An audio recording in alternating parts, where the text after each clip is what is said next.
नमस्कार, मैं सीए वेद सोनी। आज इस क्लास के अंदर हम अपना सीए फाउंडेशन का सबसे फर्स्ट लेक्चर सबसे इंटरेस्टिंग सब्जेक्ट के साथ स्टार्ट करेंगे। सब्जेक्ट का नाम है business law and BCR. Sir कितने मार्क्स के लिए पढ़ाओगे? बेटा इसको हम 100 मार्क्स के लिए पढ़ेंगे। सर इसमें बीसीआर कितने का है और बिजनेस लॉ कितने मार्क्स का है?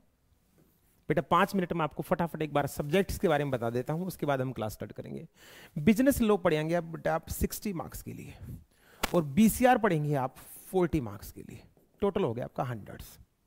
सर ये पेपर कौन सा है? बेटा ये पेपर नंबर 2 है। पेपर नंबर 2 ये मैं मान के चल रहा हूं, आपको पता होगा बेटा सीए फाउंडेशन में आपके 4 सब्जेक्ट्स हैं, सॉरी 4 पेपर हैं, जिसके अंदर आप 8 सब्जेक्ट को कवर करने वाले हैं। तो पेपर नंबर 2 जिसकी जिम्मेवारी मेरी है उसका नाम है बिजनेस लॉ एंड बीसीआर। जी सर। सर बीसीआर की एक बार फुल फॉर्म बता दो। बेटा इसकी फुल फॉर्म है business correspondence and reporting. Sir बड़ा अजीबोगरीब नाम है, business corresponding and reporting. Simple words में कहूं तो आप इसको बोल सकते हैं इंग्लिश का बेस। यहां हम इंग्लिश का बेसिक्स सीखेंगे। भाई किसी बच्चे की अगर सेंटेंस मेकिंग के अंदर कोई इशू है, रिपोर्टिंग उसको नहीं आती, लेटर राइट करना नहीं आता, एक्टिवाइज पैसिवाइज में इशू है, डायरेक्ट इनडायरेक्ट में कोई इशू है, तो हम कह सकते हैं इंग्लिश का बेस सिखाया गया है। लेकिन न्यू स्कीम के अंदर है लगे आते। एक बात और बता दूं, सीए की जो आईसीए की जो न्यू स्कीम है जो फ्यूचर में लागू होगी, शायद मई 24 से लागू होगी, उसके अंदर इस सब्जेक्ट को क्या कर दिया गया है? खत्म कर दिया गया है। तो सर हम इंग्लिश पढ़ेंगे और क्या पढ़ेंगे? बेटा हम बिजनेस लॉ पढ़ेंगे 60 मार्क्स के लिए। सर आप पहले क्या स्टार्ट करेंगे, बिजनेस लॉ स्टार्ट करेंगे या बीसीआर? बेटा हम स्टार्ट करेंगे बिजनेस लॉ। यहां तक की सारी बात समझ में आ गई? किसी भी बच्चे को अगर क्लास में कोई भी डाउट आता है तो वो उसी टाइम मेरे से पूछेगा। जी सर। और जो बच्चे इसको यूट्यूब पे देखेंगे वो भी कमेंट सेक्शन के अंदर बेटा अपना डाउट रेज करिएगा, मैं रिप्लाई 100% दूंगा आपको। जी सर। सर बिजनेस लॉ के अंदर आप हमें क्या पढ़ाने वाले हैं? बेटा हम इसमें बुनियादी तौर पर 5 चीजें पढ़ेंगे। कितनी चीज पढ़ेंगे बेटा? 5। सारी चीजें साथ के साथ याद कर लेंगे। सर हम बिजनेस लॉ 60 मार्क्स के लिए पढ़ेंगे। पेपर नंबर 2 है, पेपर सब्जेक्टिव डिस्क्रिप्टिव है, जिसके अंदर हमें टिक मार्क नहीं करना है।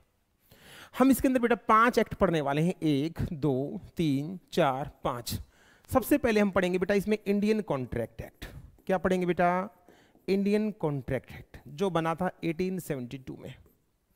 सभी इसको साथ की याद कर लें। इंडियन कॉन्ट्रैक्ट एक्ट कब बना था? 1872 में बना था। जी सर। दूसरे नंबर पे हम पढ़ेंगे सोगा। सर ये क्या है? बेटा इसकी फुल फॉर्म है सेल्स ऑफ गुड्स एक्ट। शायद आपने नाम सुन भी रखा होगा, सेल्स ऑफ गुड्स एक्ट जो बना था 1930 में। कब बना बेटा? 1930 में। सर ये आप हमसे सुनोगे 1872 1930। जस्ट नेक्स्ट स्लाइड जैसी ही आएगी मैं आपसे तुरंत पूछूंगा। क्लास के अंदर बच्चे अवेयर रहें, जितना भी आपको सिखाया जाएगा उसको किसी भी टाइम सुना जा सकता है। जी सर। तो सेल्स ऑफ गुड्स एक्ट बना था बेटा 1930 में। सर और क्या पढ़ाओगे लॉ के अंदर? बेटा हम पढ़ेंगे पार्टनरशिप एक्ट। सर पार्टनरशिप के तो हम पंडित हैं, हमने पार्टनरशिप का जन्म भी कराया है, एडमिशन भी कराया है, रिटायरमेंट भी कराया है और डिसॉल्व भी कराई है। बस वही पार्टनरशिप को बेटा हम दोबारा पढ़ेंगे, 1932 में बनी थी। सर और क्या पढ़ेंगे बेटा? हम पढ़ेंगे LLP. LLP limited liability partnership, जो पार्टनरशिप का एक छोटा बच्चा है आप ये कह सकते हैं।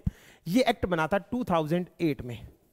बेसिकली बता दूं इसको प्रोफेशनल्स ज्यादा यूज करते हैं एलएलपी के कॉन्सेप्ट को। 5वां और सबसे लास्ट कंपनीज एक्ट 2013। सर ये तो लेटेस्ट बना था? नो, इससे पहले भी एक्ट एग्जिस्ट करता था, 1956 में होता था। अब 1956 एक्ट पुराना हो चुका है, इसलिए इसको डिलीट करके बना दिया गया 2013 में बिल्कुल नया। सर यहां तक की बात आ गई समझ में? हम फिर से रिवाइज करते हैं। सीए फाउंडेशन की लॉ 60 मार्क्स की है, उसके अंदर मोटे तौर पर हम 5 एक्ट पढ़ेंगे। सबसे पहले हम क्या पढ़ेंगे? इंडियन कॉन्ट्रैक्ट एक्ट कब बना था? 1872 में।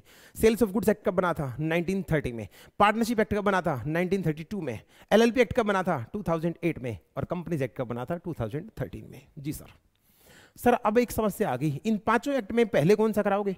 तो पहले जान लेते हैं बेटा इन सभी 5 एक्ट में हमारे एग्जाम के लिए सबसे ज्यादा इंपॉर्टेंट चीज क्या है। सबसे ज्यादा इंपॉर्टेंट चीज एग्जाम के लिहाज से अगर बात करूं, important subject, important topic sorry, वो रहेगा आपका इंडियन कॉन्ट्रैक्ट एक्ट। आप बाप लिख सकते हैं साइड में, ये सभी लोगों का बाप है। इसके पढ़े बिना, इसको समझे बिना आपको सारी चीजें समझ में नहीं आएंगी। एग्जाम के अंदर सबसे ज्यादा वेटेज अगर किसी टॉपिक की है तो वो इंडियन कॉन्ट्रैक्ट एक्ट है। लेकिन आपके करियर के हिसाब से अगर मैं बात करूं, आपके फ्यूचर के हिसाब से बात करूं, तो बेटा कंपनीज एक्ट आपके लिए फ्यूचर में बहुत ज़्यादा रेलेवेंट है, क्योंकि ये आपके सीए इंटर में भी आएगा, सीए फाइनल में भी है, जो आगे आने वाले टाइम में 100 मार्क्स के लिए आप डील करेंगे। जी सर, करें स्टार्ट बेटा, आप सभी रेडी हैं? जी सर, चलिए। इंडियन कॉन्ट्रैक्ट एक्ट को समझने से पहले बेटा कुछ बेसिक टर्म समझते हैं। मतलब हम छोटी छोटी कुछ कॉन्सेप्ट सीखेंगे। इन कॉन्सेप्ट के बाद मेरे को सीए फाउंडेशन पढ़ाना बहुत आसान हो जाएगा, क्योंकि एक सेकंड, जब ये सारे कॉन्सेप्ट आपको क्लियर होंगे तो बीच बीच में आप डाउट रेज नहीं करेंगे, सर इसका मतलब क्या होता है, इसका मतलब क्या होता है, इसका मतलब क्या होता है। इसका मतलब हम आने वाले 5 से 10 मिनट में मोटे मोटे तौर पर कुछ कॉन्सेप्ट सीखेंगे, उसके बाद हम बाकी का काम अगली क्लास में करेंगे। सर ऑफर क्या होता है? कुछ नहीं बेटा, यहां सारी टेक्निकल वर्ड्स दे रखे हैं, ये सारी वही चीजें हैं जो आप रूटीन की लाइफ में यूज करते हैं। 2 बंदे हैं, ये 2 बंदे बेटा, इस भाई ने इसको ऑफर दिया, इसने इसको ऑफर दिया कि शाम को 5 बजे पिज्जा खाने चलते हैं। क्या खाएंगे? पिज्जा। दूसरा बंदा तैयार हो गया, इवन दिन का खाना भी नहीं खाया, पूरे दिन भूखा लेटा रहा, 5 बजे का वेट कर रहा था। 5 बजे इसने इसको फोन किया, भाई तू पिज्जा खिला रहा था, मैं तो रेडी बैठा हूं। कहता ना, मैं ना खिलाता। अभी कहता भाई ऑफर तोड़ दिया मैंने, हाँ भरी थी आपने, ऑफर तोड़ दिया, मैं गया कोर्ट और जा तेरे खिलाफ केस कराऊंगा। सोच के बताइए, अगर आप भी लॉ मेकर होते, क्या ऐसी छोटी छोटी बातें कोर्ट में जा सकती हैं? नहीं जा सकती। कारण सर ये सभी सोशल नेचर के एग्रीमेंट हैं, सोशल नेचर की चुटमुट बातें, डोमेस्टिक बातें, दोस्ताना बातें, फ्रेंडली बातें। मैं मेरी वाइफ को बोल के आया हूं सेंटर से वापस आऊंगा तो तेरे लिए चमचमाती स्कूटी लेके आऊंगा। अब बाई चांस, वो तो बाई चांस क्या, मैं स्कूटी लेके जाना नहीं, क्या वो मेरे खिलाफ केस करेगी? आप सभी को सीए फाउंडेशन में आपके पापा मम्मी बोलेंगे अगर फाउंडेशन को अच्छे मार्क्स से निकाल देते हो तो हम आपको बुलेट दिलवा देंगे, हम आपको स्कूटी दिलवा देंगे, हम आपको पार्टी देंगे, अगर वो ना दे तो कोर्ट जाओगे। सर इस टाइप के सोशल नेचर के एग्रीमेंट कभी भी कोर्ट नहीं जाते। ऑफर क्या होता है और एग्रीमेंट क्या होता है, इसके ऊपर भी एक बार फटाफट जिक्र कर लेते हैं। जिस बंदे ने कहा था, ध्यान से सुना बेटा, जिस बंदे ने कहा था मैं तुझे पिज्जा खिलाऊंगा, ऑफर दिया था, अगर सामने वाले ने उसकी हां भर दी, क्या भर दी? हां। इस हां को लॉ के अंदर टेक्निकली बोला जाता है एक्सेप्ट कर लिया, एक्सेप्टेंस दे दी। इसने दिया ऑफर और इसने कहा यस आई एम रेडी। अगर इसने इस ऑफर को एक्सेप्ट कर लिया तो ऑफर जैसे ही एक्सेप्ट होता है ब्लास्ट होएगा और बन जाएगा क्या? एग्रीमेंट। सर एग्रीमेंट तो बड़ा सिंपल है, किसी एक ने कोई बात कही और दूसरा उस पर क्या कर दे? हाँ कर दे। सर जरूरी तो नहीं है वो उसकी हाँ करेगा, हाँ वो ना भी कर सकता है। मैंने आपको ऑफर दिया, मैं आपको लॉ पढ़ाऊंगा, आपने कहा आपसे पढ़ेगा कौन? हम तो नहीं पढ़ना चाहते। तो बेटा मैंने ऑफर दिया और आपने मना कर दिया तो ये ऑफर यहाँ पे रिजेक्ट हो गया, ये कभी भी एग्रीमेंट नहीं बन पाएगा। सर अब समझ में आ गया। एग्रीमेंट बनने के लिए किसी ने ऑफर दिया हो और किसी दूसरे बंदे ने इसके ऊपर हाँ की हो तो ऑफर के को जैसे ही एक्सेप्टेंस मिलेगी तुरंत क्या बन जाएगा? एग्रीमेंट। बस खत्म। अब कोई आपसे पूछ ले what is the agreement, what is agreement, तो आपको 2 ही वर्ड याद रखने हैं। ऑफर, किसी बंदे ने क्या दिया होगा? ऑफर, और सामने वाले ने इसको क्या कर लिया? एक्सेप्ट। बधाई हो, एग्रीमेंट पैदा हो चुका है। क्या बन चुका? एग्रीमेंट। लेकिन सर एक्ट का नाम तो इंडियन कॉन्ट्रैक्ट एक्ट है। क्या है? Indian contract act. तो अब ये बताओ ना कॉन्ट्रैक्ट क्या होता है, आप हमें ये बताओ कॉन्ट्रैक्ट क्या होता है। बेटा एग्रीमेंट तक समझ में आ चुका है, या तो ये एग्रीमेंट फ्यूचर में कॉन्ट्रैक्ट बनेगा या ये एग्रीमेंट फ्यूचर में कॉन्ट्रैक्ट नहीं बनेगा। इसका मतलब सर एक बात क्लियर है, जितने भी एग्रीमेंट हैं जरूरी नहीं वो कॉन्ट्रैक्ट हो, जरूरी नहीं वो कॉन्ट्रैक्ट हो। एक एग्रीमेंट को कॉन्ट्रैक्ट बनने के लिए एक टेस्ट और पास करना पड़ता है जिसको बोला जाता है एनफोर्सिबल बाय लॉ। सर स्वाद नहीं आया, नाम थोड़ा सा टेक्निकल है, कोई बात नहीं। कॉन्ट्रैक्ट के साथ अगर एक वर्ड और जोड़ दिया जाए एनफोर्सिएबल बाय लॉ, सर इसका मतलब तो बता दो, रटाए जा रहे हो। कॉन्ट्रैक्ट तभी बन पाएगा जब agreement plus enforceable by law होगा। एक ऐसा एग्रीमेंट जिसको अगर आपने तोड़ा तो कानून बीच में आके उस एग्रीमेंट को पूरा करवाने की ताकत रखता है। एक ऐसा एग्रीमेंट जिससे लीगल ऑब्लिगेशन का जन्म लेता है उसको बोला जाता है कॉन्ट्रैक्ट। सर समझ नहीं आया। आपने कहा सर आप सीए फाउंडेशन का लॉ पढ़ा देंगे, आपने दिया ऑफर, मैंने कहा एक्सेप्ट, मैं पढ़ा दूंगा लेकिन फीस कितनी लगेगी? 20,000 रुपये। आपने मुझे 20,000 रुपये दिए, मैं जेब में डाला और मैंने कहा ना पढ़ाता, जाओ जो मर्जी कर लो। अब आप बड़े सोच के बताइए क्या आप कोर्ट जा सकते हैं? सर बिल्कुल जा सकते हैं, क्योंकि अब की बार दोस्ताना सोशल फ्रेंडली नेचर का कॉन्ट्रैक्ट नहीं है, एक बिजनेस नेचर का एग्रीमेंट हुआ है जिसके अंदर लीगल रिलेशन जन्म लेते हैं। इसका मतलब सर वो एग्रीमेंट जिनको कोर्ट की मदद से, कानून की मदद से पूरा करवाया जा सकता है, ऐसे एग्रीमेंट बनते हैं कॉन्ट्रैक्ट, और जिनको पूरा नहीं कराया जा सकता वो नहीं बन सकते कॉन्ट्रैक्ट। मैं मेरी वाइफ को बोलता हूं शाम को तेरे लिए चांद तारे तोड़ के लाऊंगा, पहली बात तो ये इम्पॉसिबल, और फिर मैं तोड़ के लाया नहीं, तो मेरी वाइफ कोर्ट में पहुंच जाती है कि वो चांद तारे तोड़ने की बात करता है, उसको बुलवाओ, तो कोर्ट बोलेगी ये फालतू धंधे हमें करने की जरूरत नहीं है, यही काम थोड़ी ना बचा है। इसका मतलब सर अब कहानी क्लियर हो चुकी है। ऑफर में अगर एक्सेप्टेंस हो जाए, इस एक बंदे ने बोला भाई ये करना है और दूसरे ने कह दिया हाँ हाँ करेंगे भाई, तो ऑफर प्लस एक्सेप्टेंस क्या बन गया? एग्रीमेंट। अब एग्रीमेंट कॉन्ट्रैक्ट बनेगा या नहीं बनेगा, तुरंत डिसाइड करेंगे दो चीजें। जो उनके बीच में एग्रीमेंट हुआ है, क्या उससे लीगल रिलेशन, रिलेशन भी नहीं बोलो, लीगल ऑब्लिगेशन बोलो, क्या इससे लीगल राइट्स जन्म लेते हैं, ऑब्लिगेशन जन्म लेते हैं? या तो जवाब आएगा यस में या जवाब आएगा नो में। अगर हाँ वो बिजनेस नेचर का एग्रीमेंट था, वो लॉ के अंदर लॉफुल नेचर का एग्रीमेंट था, तो पक्का वो क्या बनेगा? कॉन्ट्रैक्ट बनेगा। और अगर नहीं था, सोशल नेचर का एग्रीमेंट था, तो कभी भी कॉन्ट्रैक्ट नहीं बन पाएगा। इतनी बात समझ में आ गई? जी सर। सर थोड़ा सा हमें ऑफर के बारे में बता दो, ऑफर क्या होता है? बेटा ऑफर ब्रॉडली देखा जाए तो दो प्रकार के होते हैं, छोटे छोटे सारी बातें समझ लो। ऑफर दो प्रकार के होते हैं, एक होता है ऑफर जनरल ऑफर, ठीक है सर, और दूसरा ऑफर होता है बेटा स्पेसिफिक ऑफर। जनरल जैसा नाम से आपको पता चल रहा है, जनरल ऑफर, मैंने कोई ऑफर दिया जिसको कोई भी एक्सेप्ट कर सकता है कोई भाई साहब यहां जो मेरे साथ पंजा लड़ा ले, है कोई भी उठ के आ जाओ, अगर मैंने इस तरीके से बोला है तो ये क्या, कौन सा ऑफर है? General offer. कोई भी आके मेरे साथ रेस में पार्टिसिपेट कर सकता है, मैं चैलेंज कर रहा हूं सबको, तो कौन एक्सेप्ट कर सकता है? कोई भी एक्सेप्ट कर सकता है। जी सर। जिस ऑफर को कोई भी एक्सेप्ट कर सकता है उसको क्या बोलते हैं? General offer. इस स्पेसिफिक ऑफर की खास बात, इसको वही बंदा एक्सेप्ट कर सकता है जिसको ये ऑफर दिया गया हो। फॉर एग्जाम्पल, यहां एक लड़की है, मैं उसको बोलता हूं विल यू मैरी मी, क्या मेरे से शादी करेंगे?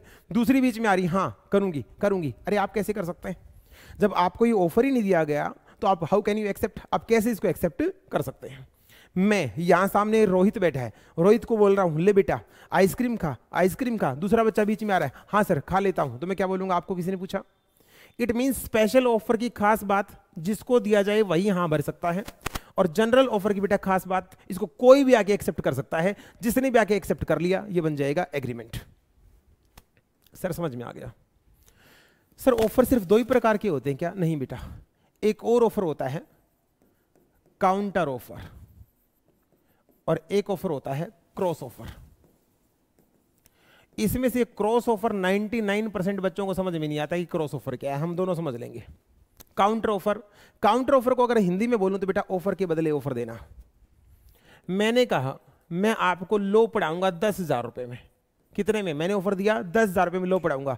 आपने कहा सर लो को पढ़ाने वाले आजकल गली गली भी करे हैं, आप बताओ 8,000 में पढ़ा रहे हो नहीं पढ़ा रहे? आपने मेरे को फिर से क्या दे दिया? एक ऑफर 8,000 रुपए। क्या आपने मेरा ऑफर एक्सेप्ट किया? नॉर्मली आप जब कभी भी परचेज करने के लिए जाते हैं, किसी भी मार्केट में जाते हैं, तो आपने देखा होगा हम वहां पे कोई चीज खरीदते हैं तो हम पूछते हैं कितने की भाई साहब? वो कहता है 500 की। हमने कहा 450 की लगा ले, ठीक। फिर वो ऑफर देता है 480 की लगा ले, फिर हम ऑफर देते हैं 460 की लगा ले। तो इस तरीके से जब हम ऑफर पे ऑफर देते हैं उसको क्या बोला जाता है बेटा? काउंटर ऑफर बोलते हैं। नेक्स्ट पढ़ते हैं क्रॉस ऑफर क्या है। एक सेकंड,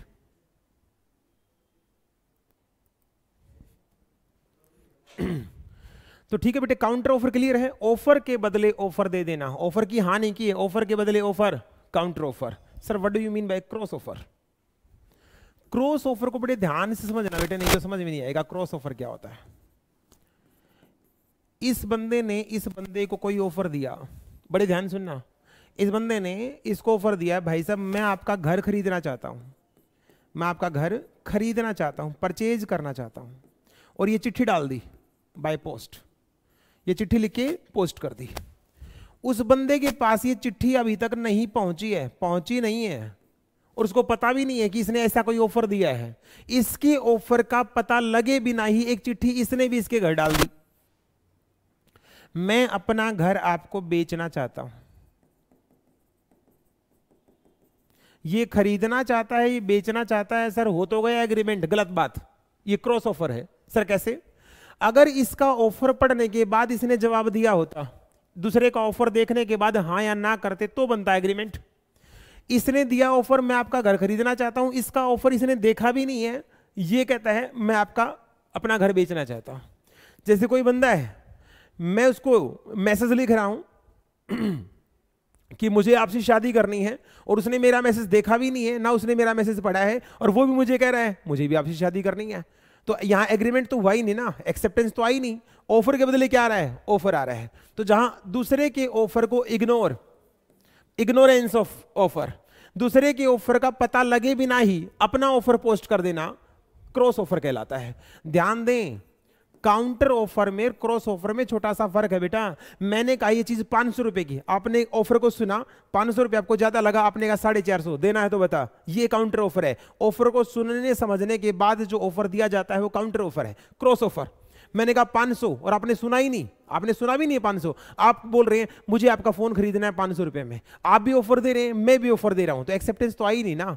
तो दूसरे के ऑफर को कि इग्नोरेंस की वजह से हमें पता ही नहीं उसने ऑफर दिया है, और हम भी गलती से ऑफर दे दें तो ऑफर पे ऑफर चढ़ गया, इसको बोला जाता है क्या? Cross offer. ठीक है सर। सर ऑफर की और भी टाइप है क्या? बेटा बेसिक कॉन्सेप्ट है, हम फटाफट समझ लेते हैं। एक ऑफर होता है बेटा जनरल हमने कर लिया ना, एक्सप्रेस ऑफर। एक ऑफर होता है इंप्लाइड ऑफर। सर ये और बता दो। एक्सप्रेस ऑफर बेटा जहां बोल के या लिख के, मतलब जहां वर्ड्स यूज होते हैं, चाहे बोला जाए चाहे लिखा जाए, जहां पे वर्ड्स यूज होते हैं, ऑफर में वर्ड्स यूज होते हैं, चाहे लिख के हो चाहे बोल के हो, उसको एक्सप्रेस ऑफर बोलते हैं। जहां सब कुछ एक एक चीज बता दी गई तो क्या बोलते हैं? Express offer. सर बिना बताए भी ऑफर बन सकता है, उसको बोलते हैं बेटा इंप्लाइड ऑफर। जहां ना बोला गया, ना वर्ड्स यूज हुए, ना लिखा गया, फिर भी ऑफर बन सकता है। सर एग्जांपल दो। बेटा मैं रेलवे स्टेशन पर उतरता हूं, एक कुली मेरे पास आता है, मेरे पास 4 बैग थे, मेरे सारे बैग अपने सर पे कंधे पे लटका लेता है, और जहां मैं चल रहा हूं मेरे पीछे पीछे चलता है। 2 किलोमीटर दूर मेरा घर था, सारे बैग बेचारा मेरे घर उतारता है। घर बैग रखने के बाद कहता है बाबूजी पैसे 50 रुपए। मैं कहता हूं किसने तेरे को ऑफर दिया था? मैं तो बोला ही नहीं था, मेरा सामान पहुंचा। जब मैंने ऑफर ही नहीं दिया तो आपने एक्सेप्ट कैसे कर सकते हो? No offer, no acceptance, no agreement, no agreement no contract. वो आदमी कहता है आप भी लॉ मेकर होते, क्या उस गरीब आदमी के पैसे दिलवाते? बिल्कुल दिलवाते सर। कैसे? उसका आपका बैग उठा के आपके पीछे पीछे चलना और आपके घर तक सामान पहुंचाना इस बात का प्रमाण है कि आप ऑफर को एक्सेप्ट कर चुके हो। अगर आपको नहीं सामान उठवाना था, आपको कूली की जरूरत नहीं थी, तो आप मना कर देते। क्लियर? Very good. दूसरी चीज, एक बंदा बोल नहीं रहा है, उसने एक ट्रे के अंदर खूब सारी आइसक्रीम ले रखी है, वो आइसक्रीम सेलर है, वो सबके सामने जाता है आइसक्रीम आइसक्रीम, बोल नहीं रहा, बस चलता जा रहा है। आपने उसमें से 2 आइसक्रीम उठाई और लपेट दी। उसने कहा भाई साहब पैसे, तो आप कहते ऑफर तो था ही नहीं, नो वर्ड्स नो रिटर्न।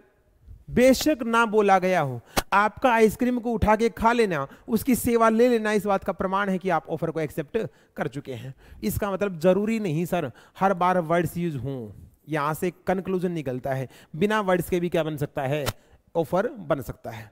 तो बेटा हमने 6 तरीके के ऑफर समझे, फटाफट रिवाइज करते हैं, एक एक वर्ड में रिवाइज करते हैं। जनरल ऑफर जिसको कोई भी एक्सेप्ट कर सकता है, स्पेशल ऑफर जिसको दिया जाए वही हां भर सकता है और कोई भी हां नहीं भर सकता। तीसरा काउंटर ऑफर, ऑफर को बदले ऑफर, मतलब समझने के बाद।